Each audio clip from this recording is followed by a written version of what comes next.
On a tour of our new Puma 32 RKTS, which we found stands for rear kitchen 2 slides, apparently.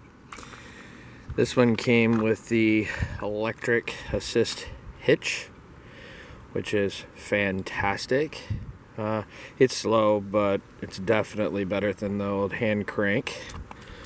We did have the weight distribution hitch installed, which I'll show that in another video. I've only hooked up and unhooked once, so we'll see how that goes. 2 propane tanks, and this thing just comes right off. They said that you really don't have to worry about it blowing off, so it's not actually fastened down. We drove it home in some really crappy weather, and it's still here, so we'll see how that goes. It's got a nice little handy, easy to do access port here. Comes with 2 tanks and some fancy contraption to bring it back on here again. Let's see, standard RV marine battery. This one does come equipped with the solar panel access right there for when you're boondocking. Nice handy little extra light out here. So on the back focused, we have one storage compartment here. It does not go all the way through, and I'll show you why on the other side. 7,800 pounds, so it's a pretty heavy beast, partly because of this 2 slides. So again, I don't have my keys on me. This compartment here actually goes under the bed. It's a nice little area. We have our gray water and our black water here. And then actually at the back, if you see right there, there's a second gray water tank, and that is for the kitchen sink. Again, this is a rear kitchen model. We have our city water connection, which I'm sure we look silly, but we hooked this up yesterday. Coming around to the rear, we thought we were getting a ladder back here, but we didn't, which is okay. So here's where we actually fill up our freshwater tank, which I'm thinking probably don't want to drive very far. I mean, I know it adds a lot of extra weight and everything anyway, but it being at the back of the camper, I feel like that's probably going to cause a lot of sway. This is already a gigantic trailer, so yeah. Satellite dish hookup, cable TV hookup. This, I'm told, is for the back of the refrigerator. We don't have to get in here, so I'm not going to.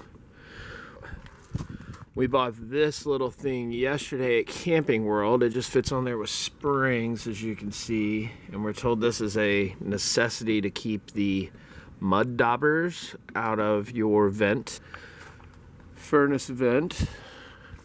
It is wired for a backup camera, but I don't think I'm going to put one on there. Usually Sarah's traveling with me, or I hope she's traveling with me, so she can just help me there. You've got bumper access for your sewage line, but I will say I'm a little disappointed because this sewage line, these little plastic clips that come on the end of them that you can't take off, they don't want to fit in that hole very well. So, I don't know. We'll see what we do with that. May have to move it. One of our corgis investigating the camper.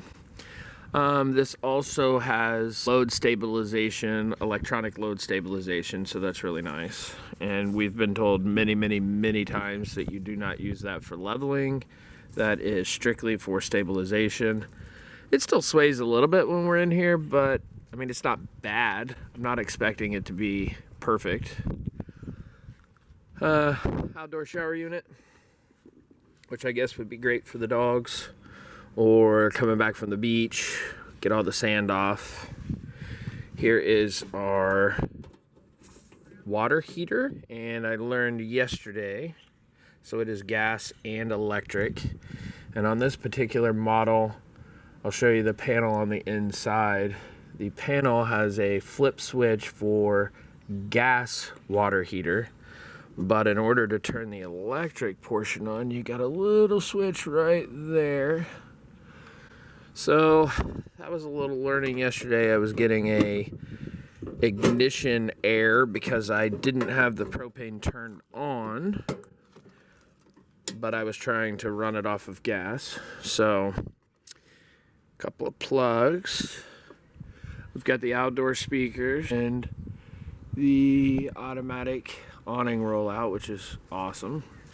So there's this other storage that I was talking about, and that actually leads to the washer and dryer area.